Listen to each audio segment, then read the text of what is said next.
I think slow living is about having grace and being patient with yourself and just living in the moment and doing what you can. I also think one of the things I feel even more strongly about than I did before is that slow living is about creating space in your life.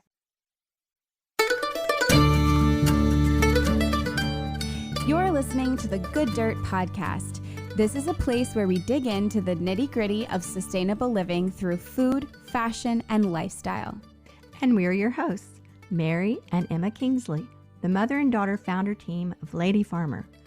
We're sowing seeds of slow living through our community platform, events, and online marketplace. We started this podcast as a means to share the wealth of information and quality conversations that we're having in our world as we dream up and deliver ways for each of us to live into the new paradigm, one that is regenerative, balanced, and whole. We want to put the microphone in front of the voices that need to be heard the most right now. The farmers, the dreamers, the designers, and the doers. So come cultivate a better world with us. We're so glad you're here. Now, let's dig in.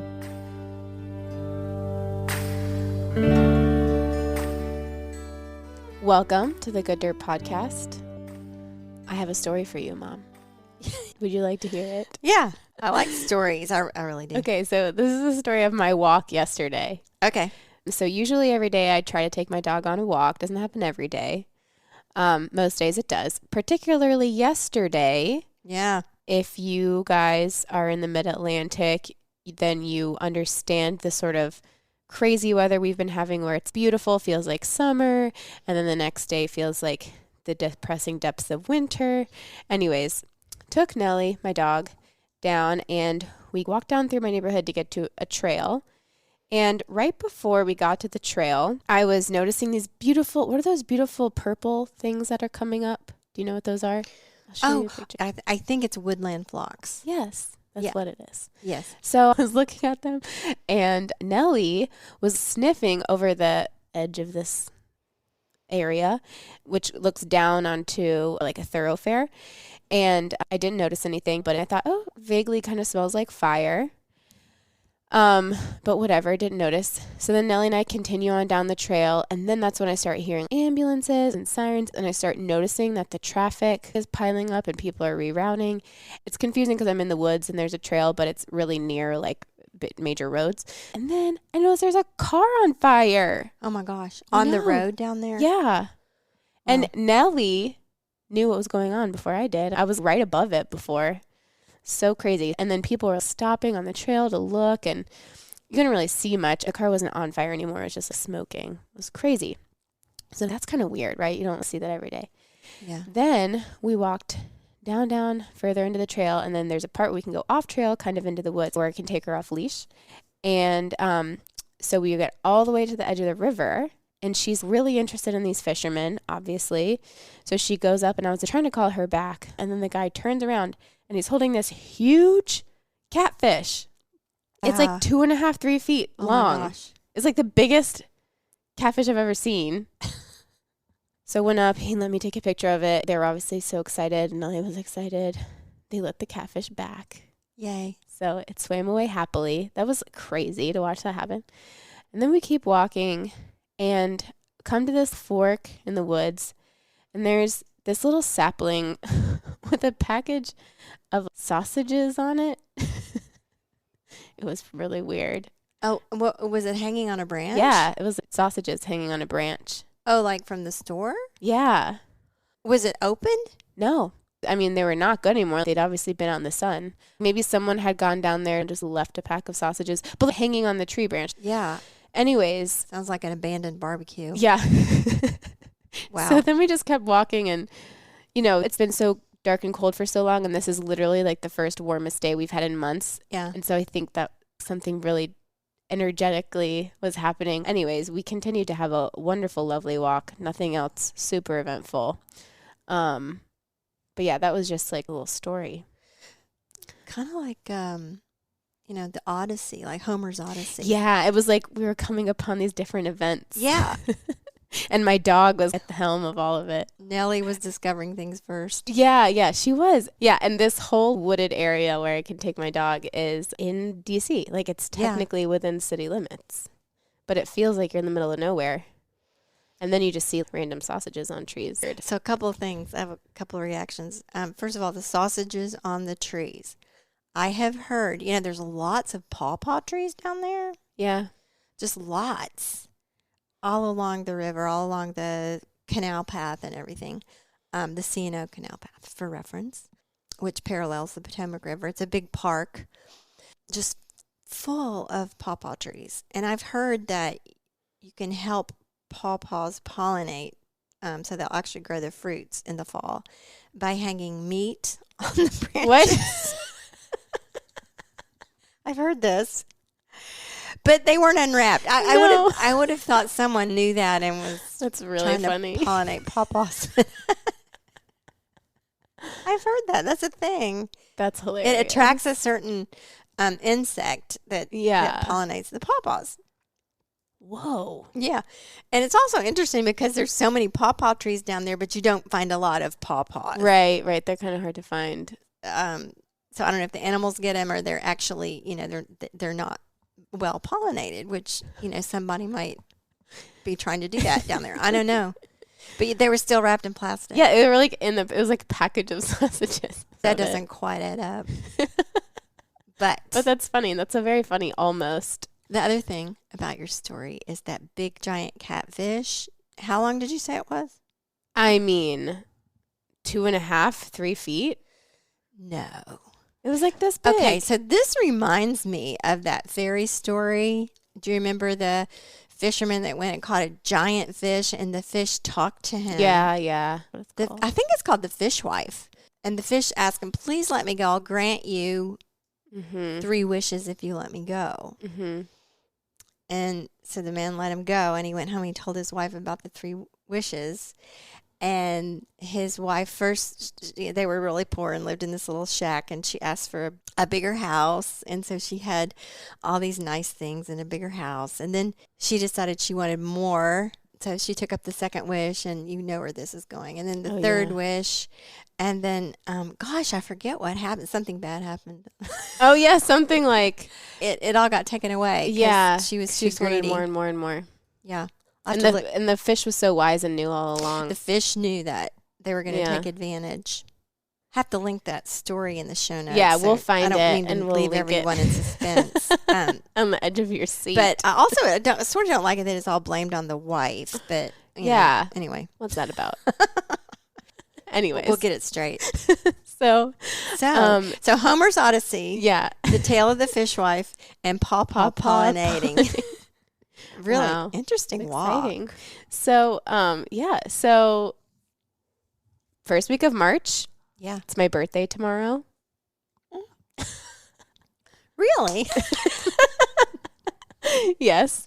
I knew that. I knew it. Y'all, I love my birthday so much. Even last year, I even got my own birthday episode because the podcast actually released on my birthday, which was exciting, and I turned 30. So there's that. February was wonderful. We had the slow living challenge. Mom, do you have any, final thoughts or fun things to add about how your February was? How was your slow living challenge? February has been very wintry, cold. During the challenge, we had several prompts that encouraged us to sort of be observant of, how you're feeling, what you're thinking. It really made me aware of how weather can affect my mood. It's really in a really big way. 100%. Yeah. It makes sense why people live in California. No kidding. And, at the beginning of the winter, you're sort of, it's kind of cozy and fun. Cozy, and you're ready to go in. And it's a little novel, too, because it's like... Yeah, kind of ready to hibernate a little bit, be, quiet down, all that. And it's all really wonderful stuff. But about this time of year, you're really it's real old. Ready for it to be over. Yeah. So yesterday was really awesome. And I, too, have been, just going on long walks. And so while the Slow Living Challenge is over. That was for the month of February. No worries, because at Lady Farmer, every day is Slow Living Challenge Day. Yes, and we are true. constantly doing Slow Living Challenge adjacent things and activities and having beautiful conversations in the Almanac, which is our online membership community. We love seeing and hearing from all of you in there. And we're sort of, as you said, beginning this slow transition into spring, and we'll be shifting into a new season in the Almanac. So the Almanac, as you can probably guess, is seasonal as we explore slow living through the seasons. And every week there's fresh content, whether it's an essay or an article or a recipe or an activity, a specific like guided activity, or we do these monthly gatherings where we just hop on and check in with one another. It's great. Feels like a little friend group, honestly. I love my Almanac peeps listening. You know who you are. Yeah. We also do workshops. We have a book club. This winter, we even formed a dream group because the theme of the season was dreams. So we got a little group. So we get together every week and talk about our dreams. I love sewing and I love making things, and I don't do it often enough. And so I started doing this make along where I find a few patterns or things that I want to make, and then I share them, and we either you make what I'm making or you make whatever you want to make. It's very loose, open, and accepting, but it's really fun to follow along with everyone's inspirations and their process. So that's another fun thing. So as you can tell, we've got lots going on in the Almanac. Yeah, and another really cool thing about it is that membership in the Almanac really supports this show. At this time, still, we're not working with any sponsors. We don't really get any outside funding for this show. So y'all's membership in the Almanac is a really huge part of what keeps it going. To join the Almanac, all you need to do is go to the website, click on community. It's also linked in our bio. Sign up. You'll find it. It also really, if you're not signed up for a newsletter, that's a great place to get news and alerts and stuff like that, particularly when we drop new podcast episodes or when we have new offerings. Join us there. And Mom, do you want to go ahead and introduce the guest for today? I'm so excited about our guest. This is our second time having our friend Julia Watkins on The Good Dirt. First time was early in the pandemic after she'd published her first book, which was called Simply Living Well. And now we're having her back for a catch-up conversation about what's been going on in her world over the past 2 years and about her new book that's coming out called Gardening for Everyone. It comes out March 8th, which is next week. And it's a really beautiful and really useful guide for beginning and experienced gardeners alike. And she's going to tell us why and how. And I know I can't wait to get my hands on this book for myself. We are also talking a ton about slow living, of course, especially during these continued strange times. We chat a lot about the vagaries of social media and how it fits into the work that we're all trying to do, our own gardening styles, and Mom. With Julie and I commiserating that for whatever reason, we can't seem to plant things in tidy rows. Which is so sweet and funny and surprised me about Julia. And she's like, I do not plant in straight rows. So that was fun. Yeah, to hear her chat about that. Anyways, this was such a fun conversation with our friend and fellow slow living enthusiast, Julia Watkins. We hope that you enjoy, and we hope that you go pre-order the book as soon as you can. Yeah, so here's Julia.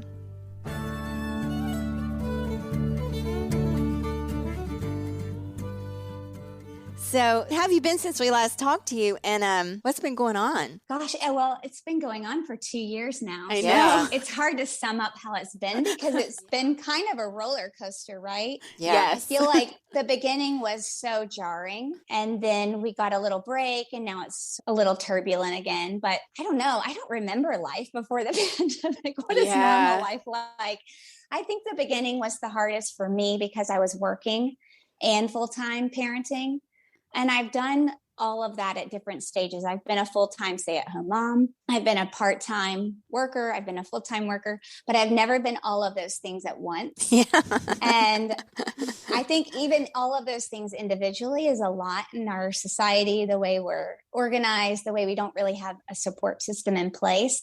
And then to ask parents to do all of it at once, which is just crazy. Yeah. And how old are your kids again? My kids are 10 and 13. Okay. In the beginning, they were homeschooling, and they're pretty independent and self-sufficient, but not when it comes to being online and trying to navigate learning through all these portals that were new to all of us. Yeah. So I think it would have been really hard if I had really little kids that were completely dependent on me. Mm-hmm. But it was still kind of hard because the online learning was really stressful for them and for me. Mm-hmm. And my husband was working at home too. So he was trying to figure out how to do Zoom calls and survive that world. And I was launching a book and then later on writing another book. Yeah. And that was weird because writing a book is really like a type of work that requires quiet and solitude and getting clear in your nervous system so you can actually think and write. And that was never possible. So this was a really interesting experience, writing in like 30-minute increments between making breakfast, homeschooling, making lunch, homeschooling, taking the dog out. It really stretched me. Wow. Creatively, emotionally, mentally. I'm sure everyone listening felt similarly, especially if they were parents. But yeah. So were your kids homeschooled like going into it, or was that a decision that you made? Was that a change with the pandemic? And then are they still homeschooling? No, my kids are in school. Okay. But school was moved home during the early pandemic until really last spring they were home. Okay. And now they're in school and it's very organized. We're very lucky. They have not been pulled out of school like some of the schools in the city are kind of in limbo all the time. Ours has been steady, consistent, really organized. So we're lucky. We're a family that needs structure. Yeah. And so not having structure was very disruptive, I think. Yeah. So at this point in time, you said that your kids are back in school and that's feeling very organized. Is it feeling somewhat like, I won't say normal, but like, is there kind of an equilibrium in general that you're feeling at the moment? Oh, yeah, I definitely do. I don't know if it's been so long since it was the other way that this just feels normal because it's good enough. Yeah. But there's structure. For me, my daughter's like this and I'm like this. We need a lot of structure. Yeah. And I actually think it's not because we're type A. It's because we're kind of creative. Mm-hmm. And I think creative people do really well when there's structure because then they can just relax, which is so important to be creative. Yeah. Like supposedly you can't really get into a creative space unless you feel relaxed. But once I have a structure in place and I know that like the nuts and bolts of life are taken care of, I can really go into a place where I feel creative. And that's where I want to be all the time. Totally. So I feel like I have that right now in my life because my kids have their schedules and they've been healthy and the schools have been organized. And so I think we all can rely on that to support us and then do all the things that we really enjoy doing. Yeah. That's such an interesting observation because if you are a creative person, it's very stressful to try to figure out what you need to be doing next or, you know, how to organize your day. I know that from my own experience. I have a book I want to work on or some project or something. Yeah, you get super overwhelmed with all the other things that need to be done, and having a set aside structured time for that is so helpful. Imposed structure is helpful for the creative mind. I mean, I guess that's something I knew, but never really framed it that way. Yeah, because I think you just have so much bandwidth, right? And maybe this is why I like simple living and slow living too, because I don't like to spend a lot of bandwidth on organizing my house and organizing my life and organizing my children's life. I like to have that taken care of and sort of moving seamlessly and like a well-oiled machine so that I can spend the rest of my bandwidth in a creative space. Because that's where I want to be. I feel selfish about it, actually, how much I want it and need it. And I also just like how I feel because I feel more flexible and free and lighter to be around if I know those things are taken care of. And I think children are that way too. Supposedly they do well with structure. And I think I'm just like a 5-year-old, a 45-year-old's body. Yeah, no, I don't think that's selfish at all. I think that makes so much sense. And it's actually so generous because I think about this a lot. It's actually like the work up front, as you were saying, to put in that structure and that organization is a lot of work. And even though the payoff feels so that it's ultimately less work, sort of this like front end forward thinking way of existing in the world that whether or not it's simple, I think no matter how much stuff you have, it's easier if you have less stuff. And I mean stuff as in material things, things in your calendar. It's definitely easier if those things are simple. But it takes a type of work that is, it's work. And I think it's similar when we look to be more zero waste, earth friendly. It's not convenient, but once you have those things set up, it makes your life so much easier and better and in a way convenient. Yeah, I'm thinking of the very concrete example of the clothing. Like if you compare down your clothes to just what you need and less choices and all that, that alone is a big life simplification. And to your point, Julia, instead of like dealing with piles of laundry all the time and trying to organize things and put them away, if there are fewer things, then you have more creative time. That's just a real basic example that I'm still working on that in my life, like paring down the clothes. And yeah. But my point is, you said it's selfish, and I think it's the opposite. I think it's a very generous way of being because it takes work, but it's good work. Yeah, it's not selfish. That came out of my mouth. But it's not. You're a better mom. You're a better person. You're able to give more of yourself if those things are taken care of. And they're not fun. So it's better if you can spend your energy on things that are fun and bring you joy. Yeah, that's what I was trying to say, too. It's not fun. Yeah, I think I said that because I really like because you like it that way. But that's because you're a generous mom and a generous person. And, you know, if you're peaceful and happy and feeling ease in your day, that benefits everybody in the household, 100%. Yeah, I always say all kids want is happy parents. I don't know why we don't tell mothers that from the very beginning because there's just so much pressure to give all the time. I think it's important, but I just remember always wanting my parents to feel fulfilled. Like I just wanted them to feel fulfilled socially, emotionally, professionally. I felt like the more fulfilled they were, the happier I could be. That sounds codependent, but that's not. It's just, I think children do carry the burden of their parents. Yes. Sort of troubles, you know? So I think you're giving a lot to your children when you meet your needs and not just meet your needs, go well beyond that and just like fill yourself up with things that make you inspired and joyful and light and fun and silly and whatever, you know, just be light because kids need that. I think they carry a lot of your stuff, right? That intergenerational stuff gets carried on for a long time. So true. So true. And they might not even be conscious of what it is they're observing, but you use the word, you wanted to see your parents fulfilled. A much younger child might not even really understand exactly what that means, but they can see and sense a type of peacefulness and satisfaction in the day-to-day life with their parent, I'm sure. So, yeah, that's really interesting. And I think that probably translates too into your work and your writing and your work online because what you're putting out is so light and physically and I guess like energetically, like when you're looking at the work that you're producing and the pictures and the recipe. It's just so simple and clean and feels so good to like look at. And I'm wondering. Yeah, visually peaceful. Yeah.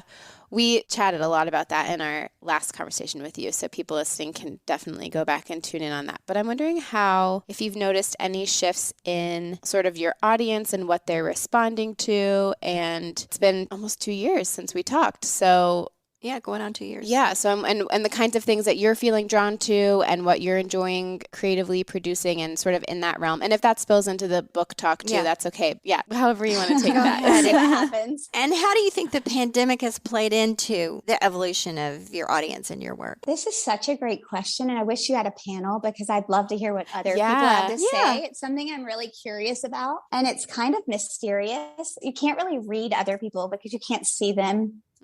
This kind of work is such a guessing game because you also have to factor in Instagram, the algorithm, and how that works. And that's a mystery that you don't have the full picture to judge and figure out what's going on. So you end up guessing. And I think that's kind of dangerous. Or talking to other people and trying to figure it out. I wish I talked to more people and could hear what other people think. But I think early on, what I noticed in the pandemic is that people's interest in sustainability dropped off very quickly. And I think about it and it makes total sense, because you have to be in a place in your life where all of your needs are met to be able to think long term, which is what sustainability is all about. It's one of the problems with development in poorer countries, expecting people in agricultural communities to think about the environmental ramifications of deforestation or whatever. Right. It's really not fair, because they're just trying to meet their basic needs and get from today to tomorrow. So they're not in a position to think about what's going to happen in 20 to 30 years. And I think during the pandemic, people were so stressed and so taxed that they really couldn't think about what was going to happen in a week or 2 weeks. They were worried about childcare or keeping their jobs or staying healthy. And so interest in zero waste or slow fashion, it just dropped off, and it made sense. I don't know what it was replaced by. I think gardening peaked during that time because it was hard to get seeds. And I know a lot of companies ran out of seeds, and there were a lot of articles online about the gardening, slow gardening movement, backyard gardening movement, just having a boom. I think that was a big shift on Instagram for a while. And then things just got really quiet for a long time. I don't know if other people felt that way, but it was hard to put out content because you didn't want to be tone deaf and like put out something about making soap when people are just dying. No one has time to make soap. They can barely feed their families because they're working and Zooming and like with a child in their lap, and everyone was stretched so thin. You didn't really know what to put out. So a lot of people got really quiet on both ends. And then I think people got quiet on the other end because I sort of think we might be in a stage of just content fatigue. We're taking in so much. We've seen so much. Nothing looks new anymore. Everything looks maybe a little too curated and it's not relatable. And I don't know. I think people are just tired. I don't think it's just the algorithm. I think it could be. I think the algorithm definitely favors reels because Instagram is just changing a lot. And at least for me, I've been kind of reluctant to go there because that's not really who I am. And I just want to share photos because I like taking photos. And reels is just such a different type of content that doesn't feel that true to me, but maybe it will at some point. So things just have gotten kind of quiet lately. What I think is really popular on Instagram is interiors. I don't do interiors really, but I notice when I zoom out is that people are really into like looking at a big picture of a room and seeing how it's been remodeled or rehabbed or redecorated. And I think it makes sense because we've all been home for so long. Right. And we're sick of our kitchens and our bathrums, and we're sick of looking at our houses. So we're so happy to look at yours. Yeah. And it's light, right? It's not political. It's not about the economy. It's light. We're not being asked to make anything or do anything. We just have to look at a pretty picture and like it because it makes us feel good, especially if it's pretty. I think that's where we are right now, but I don't know because I don't follow that many accounts. And I don't follow that many different types of accounts, but I think what does well on the accounts that I follow are interiors. I think what's something that's really special about you and the work that you're doing is, and it's obvious that you kind of don't play into the, like, I don't think you're that concerned either about necessarily what's like performing well or algorithm. You just sort of do what makes you feel good, and that like translates so well. And so people are so drawn to it because it's just coming from such a genuine place. And you said in our last conversation that it's coming from a place of you just genuinely want to help people and like make people understand how easy it is and share recipes and things. And the point is it's just so lasting from what I can see. Well, timeless, I guess. Yeah, that's the word. Oh, that's so nice. Thank you.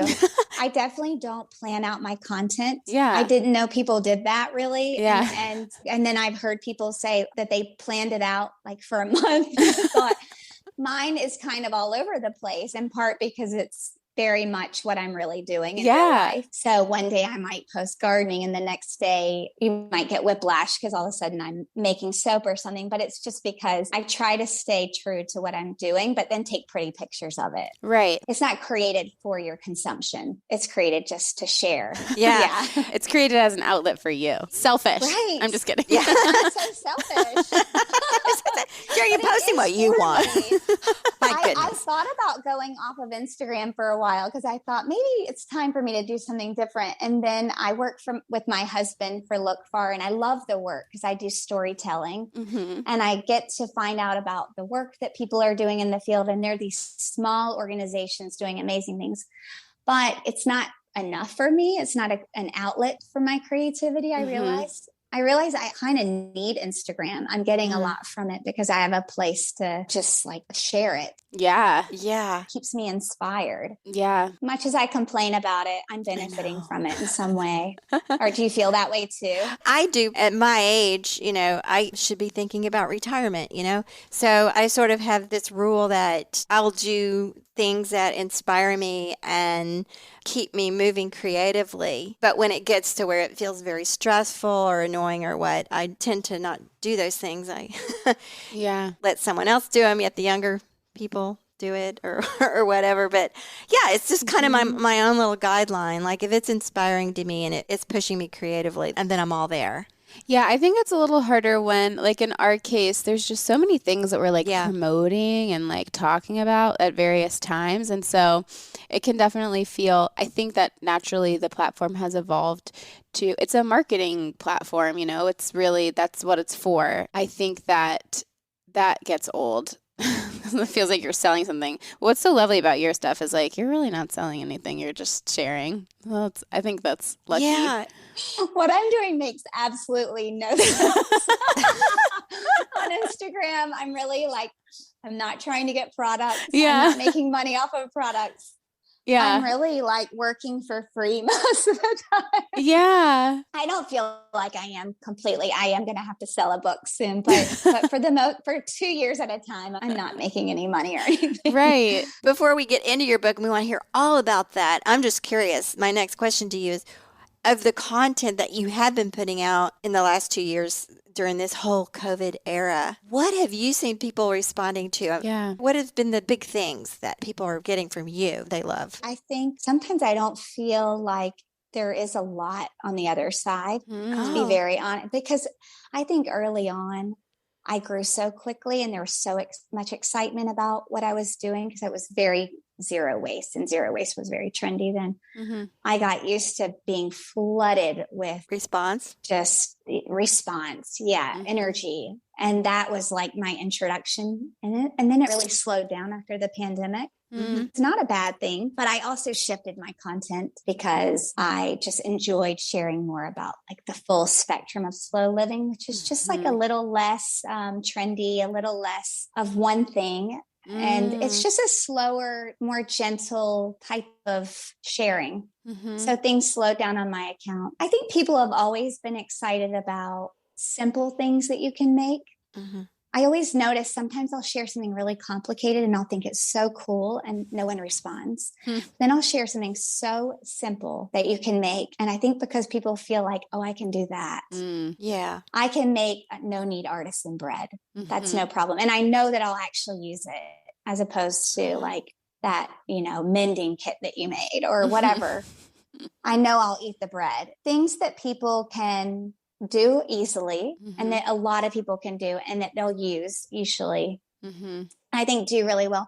And I think also something that I'm not as good at anymore is, but I do sometimes, I think really showing up as your full self with your personality. I think that does very well. Yeah. And I see that doing well on other people's pages. Sometimes I just want to be shy and not put myself out there too much. I just sort of like want to protect my energy and just share. Or it's not just protect my energy, but just like not be vulnerable. Yeah. And just be shy. Sometimes I just need to be shy. Yeah. But I still want to connect, if that makes any sense. And so I'll just put something really light out, just a quick little one sentence, one liner. But when you show up and really show your personality, I think people come back to you, not by being like overly vulnerable, because I think that can happen too. And people do like that.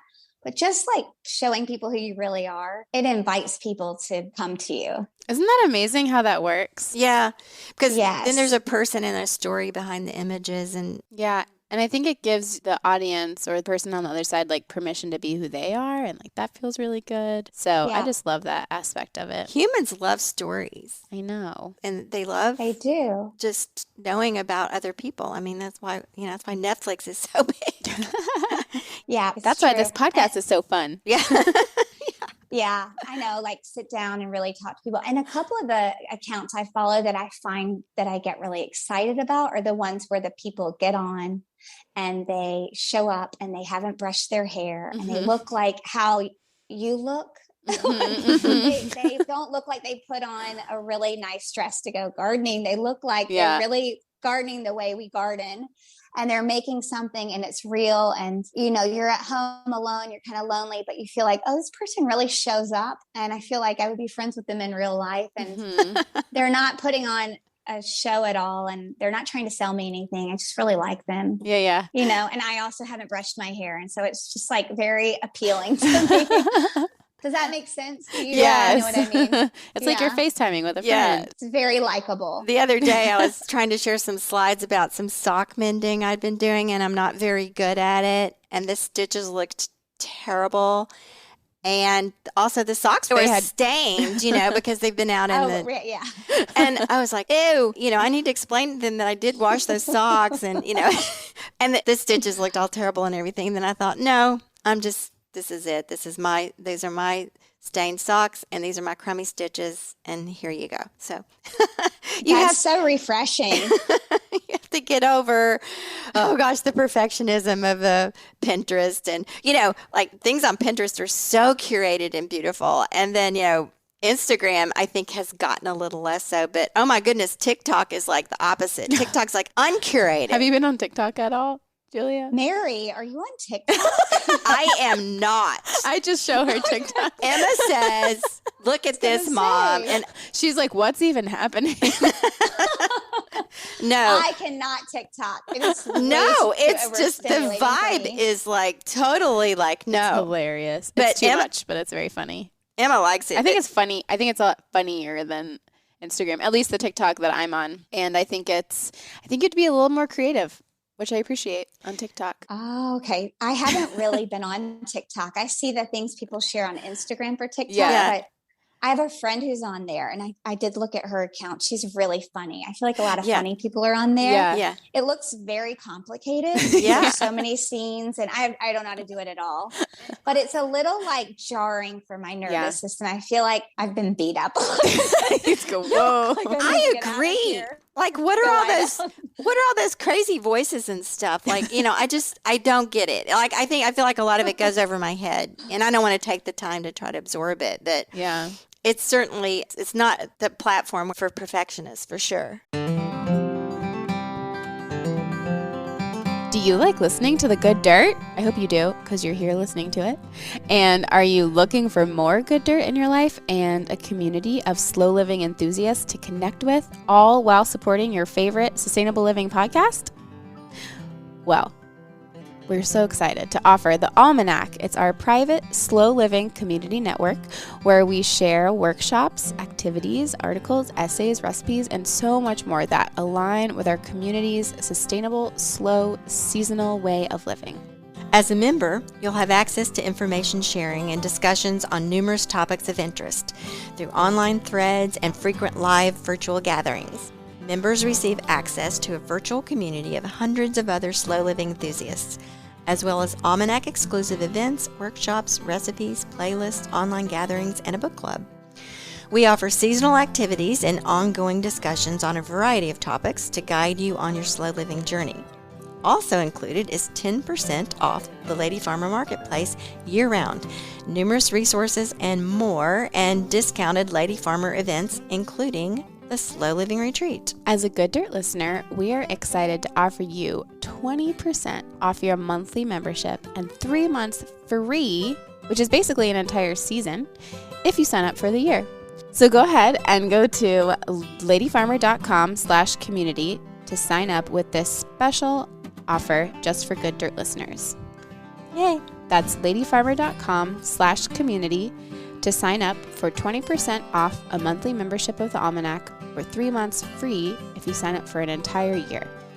That's ladyfarmer.com/community.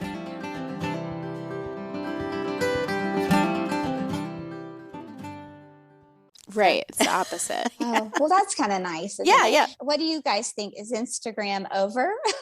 Or do you think it's just having a growth spurt? I think it's changing. It's maturing, evolving. I was just talking to another friend about this the other day. And for anyone who like creates for Instagram or is like really on Instagram and relies on it in some way, it can be very frustrating because it is changing all the time, right? But I think once you accept the change and you accept where it's going, which is it's a marketplace platform. It is for advertisers. It is for consumers. And you can play whatever role you want to play in that, but just understand that that's what's happening. And even if you got used to it one way in the past or whatever, and I don't think there's anything like inherently wrong with that. In many ways, I appreciate targeted ads because they're showing me things that I like, as opposed to like like things that I wouldn't necessarily be interested in. So I think that, yes, it is changing. I wouldn't say it's over. And I do think that like the antidote to like just not being completely frustrated and mad at it all the time is just like accepting. So Buddhist. It is what it is. Yeah. I feel like just in the 5 years since I've been on it with Lady Farmer that it's become much more of a advertising platform. It was always an advertising platform, but I believe in the beginning it was a person-to-person sharing. And I think why have we come to expect free advertising for our businesses? I mean, that's an impossible situation. And like you were saying with content overload, why have we come to expect free content is another thing. It's like these people are working really hard to put out really good stuff. And it's just like there's been this expectation created that it's just free. Like you shouldn't have to pay for any of that. And that's a whole like other discussion. I agree. I mean, we could go down a whole rabbit hole with this, but I think the name of the game with dealing with Instagram is expectation. And you can never expect something that worked 1 month is not going to work the next month. Yeah, it's all over the place. You're right. Yeah, it is. And you just have to go with it and not get upset. You know, like, this thing, I didn't get any reaction to this. And like, this is the thing that usually brings all this, it's not working that way. And you seem so cool and even keeled about it. Have you ever been in a place where you like care more about it and you've had to like reel back? Well, I'm really careful about how I use it because I don't look at insights at all. Okay. I'll tell you some things I do because I use it in the old timey way. And I think I probably will keep doing that. But a few rules I have for myself. Some that I don't follow, but I'll tell you the ones I don't follow. One is I never look at insights. I think I've looked at insights twice ever in 4 years. And the times I did, I could just tell that it was not going to be a good thing for me to do. I never look at how many people unfollow a post. I've done that maybe 5 times and it killed my creativity. So I said, not going to do that anymore. As soon as they allowed you to hide the likes, got rid of that. So I never look at that because then I'm too type A. So I was like, it's too much of a grade. It feels like going in and taking a test. I stopped posting on the grid for a while because I was like, in stories, I can just create for the sake of creating. And I'm not getting a grade. I'm not getting feedback. I would rather just not have any feedback than have it be like graded. So I hide that and I never go look at what the result is like after a day or two. I try not to like compare and go and look at other people's stuff. I also just try to support everyone I follow. I don't see all of their content, but just like I try to make it a place that feels like a community and not competition. So just like support people's work because I know how sensitive everyone has become about it. So just support them, Yeah. And also my other thing that I don't follow is I don't look at Instagram at night. I try not to because something weird happens at night. The ghoulies come out. For me, I think I'm Instagram tired. ghoulies. I think it's the content's not as good. It starts showing you stuff that you don't really want to see because you've already seen the things you want to see. It starts showing a lot of the TikTok stuff, Mary, that I don't want to see, like people dancing. I don't know why. I just don't really want to see all that. That's the weird voices. What I like to consume. Yeah. And then also I'm tired and probably a little more sensitive and insecure, and it's just not a healthy place for me to be at night. That's smart. It's like going down an alley at night. So I try not to look after 5 o'clock. And then if I look at it at night, I'll be like, I hate Instagram. I need to quit. This is a really dark place. And then I'll wake up in the morning and I'll see some cute mom with her coffee cup, and I'll be like, this is such a sweet place. Do you know what I mean? Yes. Just don't go at night. Don't go creeping down alleys. The stuff they show you is just... Oh, very good advice. That's amazing. Yeah. So we're so excited about your new book. I love the title. Can you tell us a little bit about it and sort of how it came about and what it's been like creating it? So this book was kind of not an accident, but it wasn't planned. Okay. When I interviewed with my publisher for my first book, I told them I had 3 books in mind. Mm-hmm. One for the home, one for the garden, one for children. And so they knew that I had that in mind. But when I put out my first book, I had no plans to write the gardening book for a long time. I didn't have any plans to write it. Mm-hmm. There's a huge market for a gardening book. This is the time to do it. But I think that was in October of 2020. My kids were home, homeschooling. I really was like, I don't know how I'm going to get dinner on the table. I have no idea how I can write a book for you. Yeah. But let me think about it. So then I went home. I went to the library, of course, checked out like 20 books, looked at all of them just to think about what a gardening book looks like and what mine would look like, and to think about how hard it would be to write one. And then I wrote out an outline, and I realized it's a very simple outline, mm-hmm. Gardening is very methodical. You plan your garden, you build your garden, you plant your garden, you tend it, you harvest it, mm-hmm. right? It's very simple. So I told you I like structure. So once I could see the structure on paper, I thought, okay, I can write the nuts and bolts pretty quickly or pretty mm-hmm. easily. But then I wanted to make it kind of a me book too. So I threw in a playing section. So after you've tended and harvested, you should play in your garden too. You should enjoy it in the way that I enjoy things, by creating things from your garden. So there's a really cute section that sort of looks more like my first book, with lots of recipes and tutorials. I think they're 24 for, building a bean teepee with your kids, or building a sunflower house, or cooking and baking with edible flowers, that kind of thing, making edible flower lollipops, things like that. So that is how you play, is you make things. It's really geared towards how to get children into the garden, okay. how to raise children who love to garden.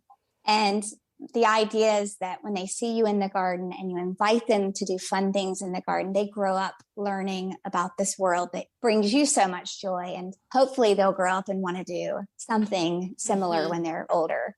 But it's also friendly to anyone, even if they don't have children. Like, you would want to make these things too, like herbal soup reads. You don't need children to do that. Yeah. A lot of women would love to do that. And so it's a thick book. It's definitely more of a reference book. It's not the kind of book you sit down and read all at once. Okay. And the idea for me was that when you're planting the garden, you read the planting section. When you're tending, you read the tending section. When you want to have some activities or something to do with the wildflowers, you go to the playing section. And then there's a plant profile section. So when you're planting your garden, you can go look up each crop. And it tells you when to plant it, how much sun it needs, how to sow it, because some plants need to be sown indoors, some need to be transplanted, some you can just sow directly. So it's definitely a reference book. I think it was called an encyclopedic kind of gardening book by Publishers Weekly. Oh, that's great. Oh, I can't wait to get my hands on it. That sounds wonderful. It looks so beautiful there. Thank you. So do you feel that way about this book with can you look through it? Do you feel what's the difference? This is your second child. How is it? I actually really like the photos in this book, because I think I grew a lot as a photographer between the first book and the second book. So I'm really happy with them. I love the printing of the cover, the printing quality. I was really careful to tell my publisher that I wanted it printed with this quality. I don't even know what it's called, but it's a matte, and it's just a higher quality. Do you think you'll use it yourself? Yes, I use it all the time. Good. I use the plant profiles for planning. I think what's important, and I told someone else this, I have a friend writing a book. I was like, write it for yourself. Write a book that you can live with and that you can be happy with, because at the end of the day, that is Yeah. the only emotion that's going to come with you. Like, It's true. do you feel proud of your work? Is it who you are? Is it up to your standards? Don't worry about your publisher and your audience. Just create your work, because I think at the end of the day, that's what matters the most. Yeah. What is your favorite thing about this book? I think the playing section. Aw. Yeah. I haven't seen it yet, but I think that's my favorite section too. I think it's different than other gardening books, because you're not going to find that in another gardening book, but you will find information about how to harvest or how to deadhead flowers or how to build a raised bed. Yeah. But you're not going to go through a standard gardening book and see how to make herbal, savory crackers or whatever. Yeah. The bean teepee, which I've tried and failed, and also the sunflower house, which I have tried and didn't work. So I can't wait to see what you did and follow your advice, because both of those things I would like in my garden. This is your year, Mary. This is my year. And I was going to ask you about your gardening style. I can tell, like, you plan, you're very organized. I struggle with that. My garden tends to be very kind of wild and crazy, laissez-faire, I guess you would call it. But I want to bring more discipline to it so that I can enjoy it. There needs to be a balance for me. So I'm really looking forward to your book. I really am. So I just want to say that's my favorite gardening style. So Really? I plan my garden, but I don't follow the plan. Oh, okay. My gardening style is not left brain. I laugh every year. I make this plan for my garden, Yes. which just kind of like helps me figure out what seeds to buy. Right. I never go with the plan. I go out there with my plants and I just start planting them. That's me. And I'm like, I didn't put anything where I thought I was going to put it. And I kind of like need to do it in this very, like I'm building it, and I'm rearranging it. I edit it. I definitely edit everything. I'll plant something. I'll dig it up and put it somewhere else. I add lots of flowers. I'm always changing it and moving it around. And it's so therapeutic for me to just play with it. I don't grow because I want a lot of produce, which is why my grandparents grew.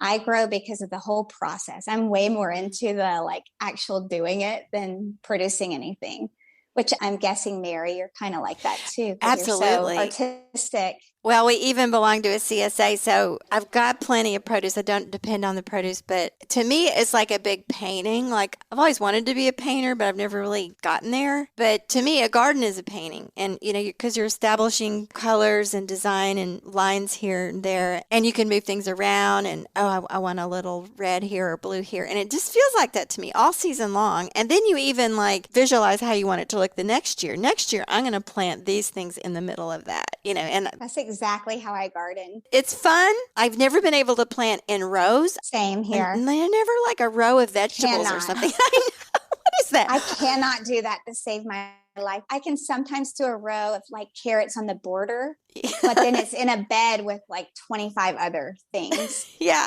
And I really like things mixed up. Yes. I like how it looks. No, I had a post on my Instagram that said minimalist in the house, maximalist in the garden. That's good. And it's so true about me. My garden is I think it looks neat because I have gravel between the rows of the beds, and the beds can really make a garden look neat, like the actual frames of the bed. Yeah. I think the frame and structure of the garden are clean and neat, but then within the beds, they do not look like old-fashioned row gardens at all. And I love wild gardens. I don't know if you follow or ever followed Alice Fowler. She had a show on the BBC called The Edible Garden. And she's English, so she's like very lovely to listen to, but her gardens were always very creative and artistic and a little wild.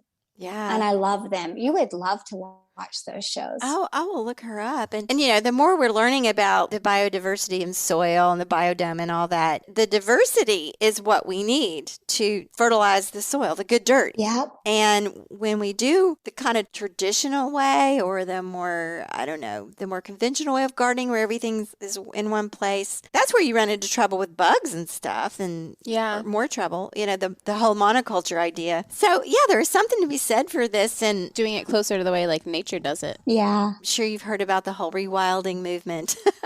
Yes. That's a whole nother rabbit hole, but I kind of laugh about my garden. Hey, it looks like I'm trying to rewild this out here, but it needs to be a little more disciplined. But anyway, every year's different, and I really look forward to seeing your book and getting some hints from it. Yeah. So what are you doing right now to get ready for your garden? I should probably tell people I live in Chicago, which is zone 5. So my last frost date is supposedly May 2nd, but I don't believe that. I think it'll be more like May 15th because May 2nd is pretty early for us. Yeah. So I always start too soon, and then my plants are too big and they're kind of growing out of their containers. So I've tried to contain myself this year. So let's see. Right now, I've planned my garden, in quotes, air quotes. I've drawn out the beds. I've ordered my seeds. I've ordered my starting soil for my seed starting mix, and like my little pots, my little coconut coir pots. That's all I've done right now. I think I ordered some jute trellis last week. So fun. I've got everything I need, but I probably won't start planting things in little pots to put under grow lights for another month. And do you start all of your stuff from seed? No, I start really warm season vegetables from seed indoors because I just don't have enough time with the growing season here. It's too short. I plant a lot from seed outside, like all my lettuces, beets, carrots, corn, beans. And then I always buy transplants from the nursery. We have such a nice nursery here. I go crazy. Yeah. I really need a police officer to walk around with me and put handcuffs on me. It is such. Sometimes I go there every day because I just want to look. Yeah. But I always end up buying something. So I have my garden here, which is 9 beds. That's mostly vegetables, but I have all kinds of perennial flowers. And then I have a big butterfly garden, and it always kind of thins out every year and I have to fill it in. And then my front yard is all perennials now too, and roses. So I have a lot going on. I have to buy a lot of plants. Yeah. So I do a little bit of everything. How about you guys? So I do plant seeds, and this fall I harvested a lot of my own seeds, and I will plant them.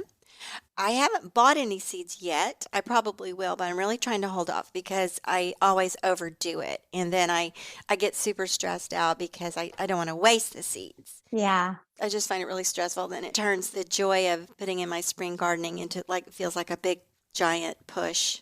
So yeah, we have a longer growing season than you, Julia. And it just turns into the weeks of just really you're out there every minute, in the rain and the cold and, just getting stuff in. I'm trying to pull that back a little and have it be a little more slow gardening, to tell you the truth. But I do end up buying plenty of starter plants because, as you say, it's so much fun. I mean, who can pass up a great nursery and you get in there with your basket and, oh my goodness, there are the things. They're already 3 inches up. It's so satisfying.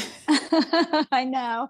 I am so frugal and hesitant shopping for clothes or home goods or anything like that. I overthink it. I put it in my cart. I take it out of my cart to take me to a gardening center. And I doesn't have matter. No self-constraint. Yeah.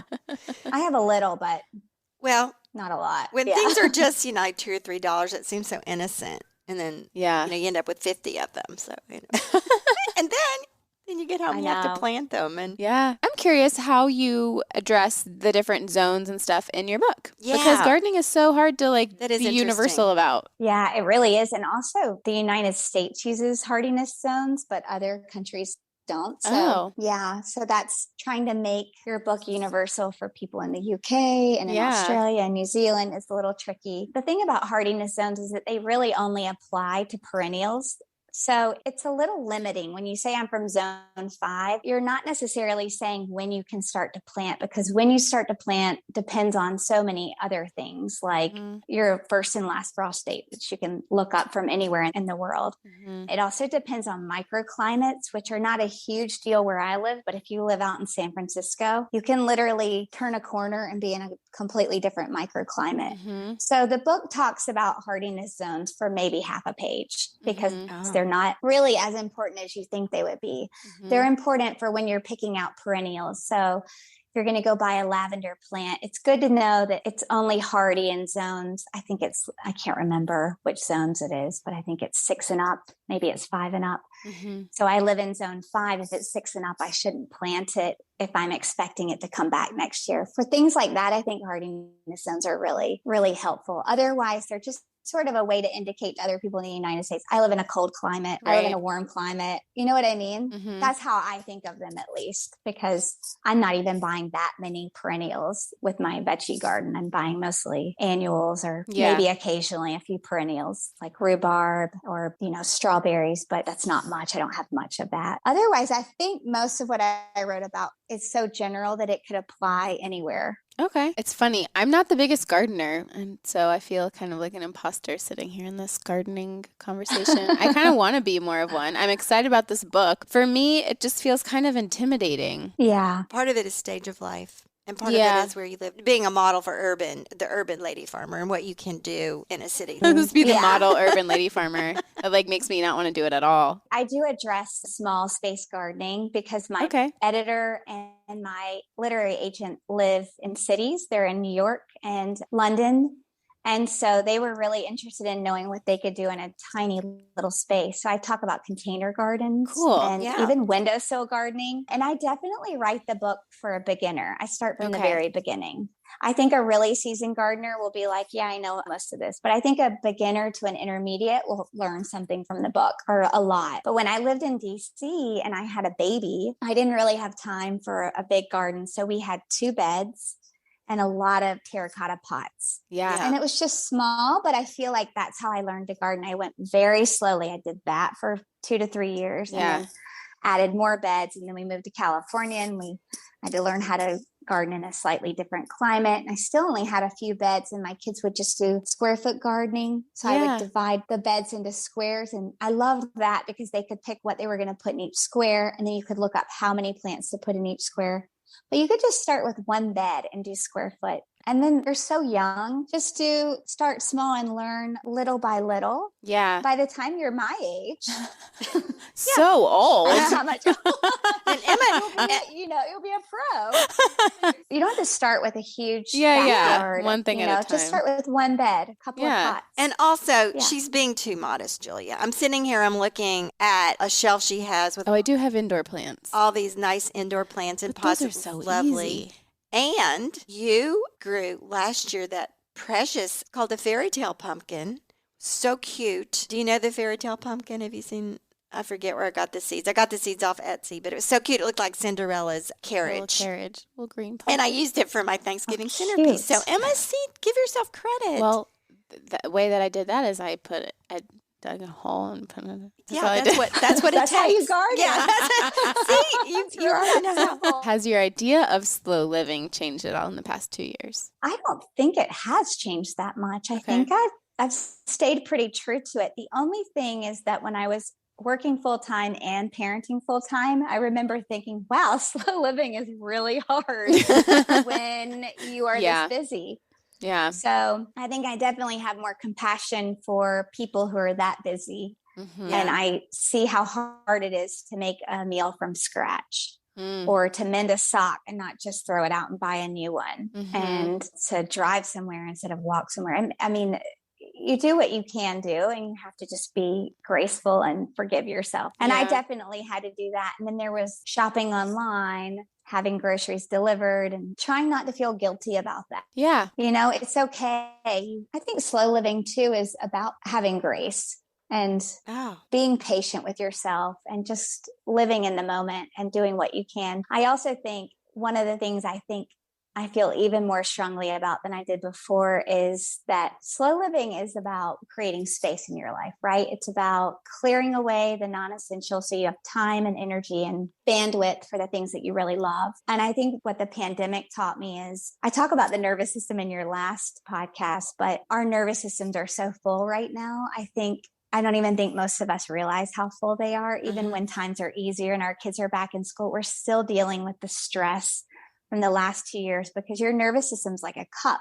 And when it's full, and there are only a few ways to get it to unfull, to pour the stress out, and it's not as easy as just like reading a book or listening to music. Like you really do have to cry and like work it out of your body. And so I think it's really important to like pamper yourself, to do things that really bring you so much joy. If watching a television show brings you joy, watch it every day. Yeah.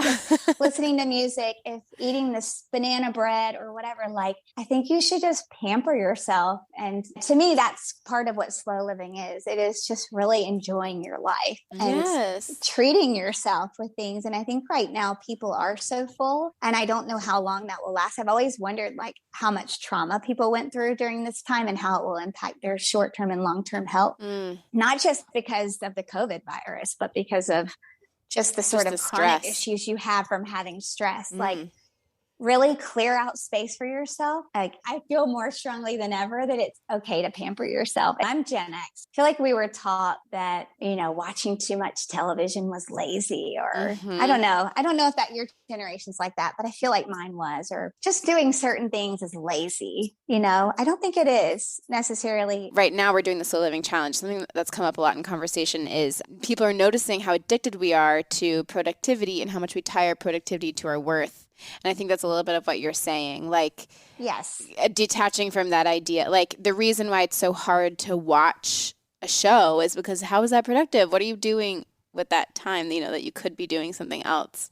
It's kind of rewiring that. Or feeling bad about it. I mean, people are going to go to Netflix and go, I shouldn't be doing this. And then what does that do? That feeling in your body, even if you're enjoying it, but with that, I shouldn't be. This is not, It's not good. That's exactly what I mean. I grew up definitely feeling like watching television was a waste of time. It was passive, it was lazy. And I didn't watch for a very long time. And then during the pandemic, during December, I was like, I'm just going to watch a lot of movies. And I told myself I was going to do it. I allowed myself to do it, and I enjoyed it. Yeah. And I had this aha moment where I was like, that was really good for me, because I didn't watch it in a passive way, because I enjoyed it so much. I was like, this is really good writing. I want to watch another movie by this director. Yes. I want to really enjoy good writing. So I watched things in a very deliberate way. Yeah. And I felt really proud, because I felt like for the first time I saw movies as art. Yes. Because there's so much art involved in the right. And also there's a lot of good stuff to watch now. I mean, there's a lot of artistic good writing being put out. Find a director you love and study them. Yeah. Really. I mean, enjoy them. I started keeping a list of my favorite, this is so nerdy, of my favorite directors and writers. And then I was like, I'm going to watch everything by them. And I felt like I was learning a lot, but it was also inspiring me to write better and to write more stories.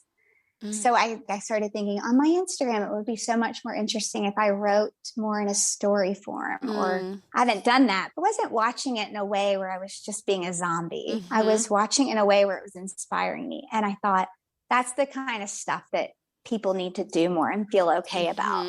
Yes. Totally. Or I need to do more, not people, but I should speak for myself. What were or have been some of your favorite shows and things that really stand out to you, or movies? I like good writing. So I like very chatty movies. They're character driven. And I love Noah Baumbach. Do you know him?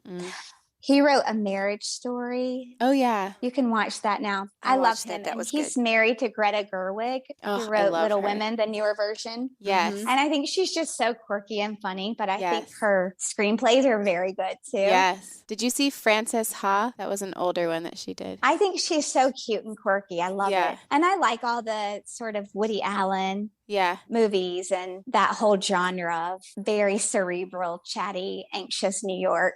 Oh my gosh. Have you seen The French Dispatch yet? It's the newest Wes Anderson movie. I actually went to a theater and saw it a few weeks ago, so it might not quite be out yet. But it's the newest Wes Anderson. It's called The French Dispatch, and it's based on The New Yorker. But if The New Yorker had a French dispatch, it's so fun because I love all things French, and I love Wes Anderson. It's really cute. I bet you would really like it. I go to the library a lot, but I always check out nonfiction. And so my other thing is I make myself read fiction now. Like, this is so pulpy. Look at this book, Malibu Rising. But I shared that I'm reading it, and everyone loves this book. I'm like the last one to read it. But I think reading fiction is another thing. It's not productive. You're not learning anything. Supposedly, you're not learning anything. But I think you're learning a lot. I think you're using the part of your brain that a lot of us don't live in so much. Yeah. So I try to read. My daughter's a voracious reader. So I lie down with her at night. And instead of reading to her, because she doesn't need for me to, I read a book with her. And I only read fiction. So that's a great idea. That's awesome. Malibu Rising. I don't know if this will be something that's interesting to your type of audience, though. Fiction's great. I mean, like we were saying earlier, stories really do something to us. I think they elevate us, even if it's a sad story. I mean, and people love it. We need it. I think so. Julia, what does the good dirt mean to you? And you can answer that literally or metaphorically or just any way you want. I have so many ideas come up when I hear it. First, when I hear it when you're talking about a podcast, it's like you're getting the dirt on what everybody's doing in the slow living, sustainable living community. So there's that. Yeah. And then there's obviously like the idea that dirt is actually good for you. I think I read, and I wrote it in my book, that one shovelful of rich organic dirt has more biodiversity than the entire Amazon rainforest. Yeah. So dirt is this incredible ecosystem that's living and it's alive, and we don't even think about it because it's below our feet. Mm-hmm. So there's that. And, there's all that research that's come out over the past decade about how children who play outside and play in the dirt have a higher likelihood of having stronger immune systems, less likelihood of having allergies and asthma. But for me, that's like too scientific. When I think about dirt, and the reason why I garden is mostly for mental, emotional, I guess even spiritual reasons. I think about when I'm in my kitchen in the summer and both of my kids are home and my dog's running around like crazy and I'm feeling cagey, all I have to do is step out my back door and I'm in my garden and I just putz around and sometimes literally am digging in the dirt. And when I feel so peaceful and calm, and I feel like my true self. I can kind of let the stress of being in a house with a lot of people evaporate. And I feel like, not to be too metaphysical, but like, I feel like I'm connected to something bigger and better than myself. And I always like myself better in the garden. So I think like the dirt is good in more ways than just being like really biodiverse and being good for our immune systems. It's also very good for us emotionally, spiritually, mentally. Yeah. It's just all around good for you just to be out there getting dirty. Yes. And using your body and being surrounded by natural noises and not artificial ones. Yeah. So. Thank you. Oh, such a good answer. Yes. I know you don't like grades, but you get A+. Or you like grades too much. I like A+. Yeah. I don't like the other grades. My kids give me grades. I'll ask for them, like, how did I do today? My son gave me a 78 yesterday. Why did I bring that up? He gives me low grades because he has screen limits. And then until that gets lifted, I'll never get an A. That's hilarious. Oh, revenge. And also very brave of you to ask your children for grades. Cute. Eloise is really generous. She always gives me a good grade, but she doesn't care about screen time. Benjamin's 13. He would really like more, I think. Yeah. Good for you. So how much is the screen time, or the screen time limits? So I don't really let my kids use screens during the week. Okay. I want them to just stay focused on schoolwork. And then they're different for Benjamin and Eloise because they're different ages. And she just doesn't care. So I'm not going to give her that much. Yeah. We do movie night on Friday night. We watch a movie as a family. And on Saturdays, they get like a lot more than I'd like to, like 2 hours. Mm-hmm. Sometimes I'll give Benjamin 3. Mm-hmm. That's it. Yeah. Wow. Not a lot. Yeah. I don't know. Amazing. Maybe that's a lot for some families, not a lot for others. Yeah. I mean, at this point now, I feel like they all have so much screens at school, too. It's kind of like they're already getting screens during the week. And there are just so many types of screens. Like, it's just like, we don't actually have a television in our house, which I guess is kind of weird. But I don't think it's that weird because we have iPad and a laptop and we have iPhones. So I don't think it's that weird anymore. But I just feel like there are too many things. There's just too many. It's so true. Well, this has been so fun. It has. I feel like we need to talk to you once a quarter. Just check in seasonally. I love talking to you guys. You make podcasts seem not scary. Yay! Oh, we have fun. Wrapping it up here, what would you like to tell the listeners about your book coming out and how they can follow you and all of those good things? So my book, Gardening for Everyone, comes out March 8th, and you can pre-order it starting now. If you do pre-order it, there's a free printable garden planner on my website. So be sure to come to my website, which is www.simplylivingwell.com. Click on books, click on Gardening for Everyone, and then you can download the planner for free. It's very cute. The idea is that you put it in a 3-ring binder and you print it every year. And so you've got like a 5 or 7, 8 year collection And each year you can go back, look at your planner from the previous year, see what you did right, see what you did wrong, and sort of plan according to that. So it's like a planner that you use in longevity. That makes sense. God, that's so I look cute. forward to that. I can really use that. Oh, that's wonderful. Yeah. That sounds so much fun. And you are Simply Living Well on Instagram. Mm-hmm. Do you have a newsletter or anything? Or No, I don't do a newsletter. I do blog more frequently than I used to. And I have Instagram and the books, and that's it. Okay. Thank you so much, Alrighty. Julia. Have a Bye, great Julia. rest of your you. day. Bye-bye. Bye, ladies. Thanks again, Julia. It was so much fun having you back on.